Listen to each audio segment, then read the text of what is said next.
On the sunny beach, only the girl's head was covered by a patch of dark clouds, drenching her with a private thunderstorm. A boy called her a freak. Calmly, the girl took out a device and tossed it toward the boy. Instantly, the dark clouds were drawn to the device and chased after the two boys, zapping them wildly. The girl truly was one of a kind. Especially when she looked at her incredibly foolish younger brother, she couldn't help but suspect she wasn't her parents' biological child. So, on a dark and stormy night perfect for mischief, Xiaomei quietly approached her dad, gently plucked a few strands of his hair and beard, and sneaked out into the wilderness. She set up a portable stove with practiced ease, tossed in her dad's hair, and tested it. Well, wouldn't you know it, he really wasn't her biological father. It seemed that Doctor was her dad after all. The next day, when her mom opened Xiaomei's morgue-style bed, she found her younger brother locked inside, nearly frozen to death.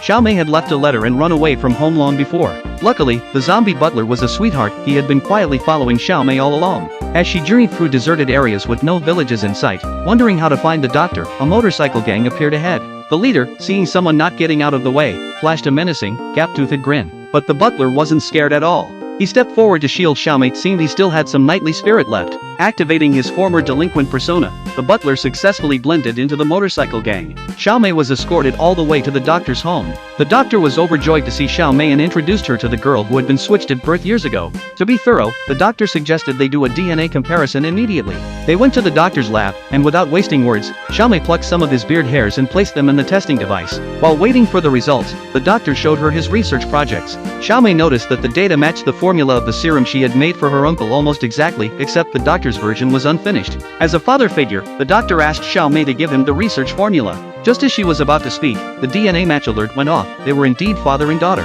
But at that moment, the Addams family arrived outside. Xiaomei showed them the test results and refused to acknowledge them as family. The Addams family was thunderstruck.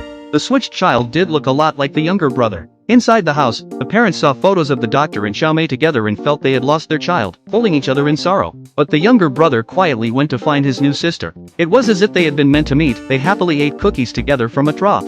Suddenly, the girl's face actually transformed into a pig's. The younger brother was terrified. He scattered food as he walked, leading the pig-transformed girl to his parents. Though he was foolish as can be, it didn't stop him from loving his sister. This had to be part of a huge scheme. No sooner had he spoken than the doctor appeared, holding the grandfather's severed finger.